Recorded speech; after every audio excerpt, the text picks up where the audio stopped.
We've got the winds around the 40+ mile per hour gusts in a lot of spots through this afternoon. Tomorrow, good news. Winds will lighten up. We'll have a lighter, more manageable sort of breeze as we head through your Wednesday. Really, today's the worst. After today, wind's not really a huge factor in the forecast. Temperatures, we are going to be cooling down once the winds do die down. We've got a few nights in the 30s ahead of us. Frost, I think, is most likely on Thursday morning. So not tonight, but tomorrow night. Maybe some areas tonight, but most likely the coldest night's going to be tomorrow night. Rainfall not looking like anything really in the picture, at least for the rest of this week. Here's your winds right now, though. A lot of gusts topping 30+ miles per hour or even 40 miles per hour. At last check, the Des Moines Airport 43 mile per hour wind gusts, just shy of 40 miles per hour up in Ames. Fort Dodge 32 miles per hour. Those winds will continue here through the afternoon. We've got these clouds moving overhead as well. Thickest across northern and northeastern Iowa, but you still got some sun as you head down towards Lamoni and Creston and Bedford and Corning and elsewhere in that part of southwestern Iowa.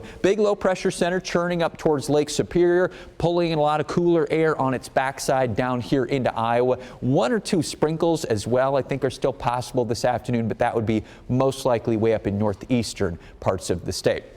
Here's the winds for the rest of today. You see the gusts stay above 30 miles per hour, at least through probably sunset, and then we'll drop to maybe 10 to 15 mile per hour breeze with some 20-25 mile per hour gusts here overnight. So that's still a noticeable breeze, though, through the overnight time frame. And our temperatures will still stay cool as well. If you're under clouds for most of the afternoon, you're going to struggle to make it any warmer than where you're at right now, basically upper 40s or low 50s. Watch here then as we head towards tonight. Those clouds gradually drift off to the east. Our skies will clear out. And then that's when we'll look at some frost potential. Again, I think winds are probably just going to be a little bit too strong to allow the air to really cool off and those little frosty, ice crystals to form. But we're going to get in that temperature range, middle to upper 30s, maybe even some freezing temperatures as you head into far northwest Iowa. But here's our breeze tonight, still around 10 mile per hour winds, even once we head towards daybreak tomorrow. The better chance of some frost or even some freezing temperatures in some areas is going to come as we head towards tomorrow night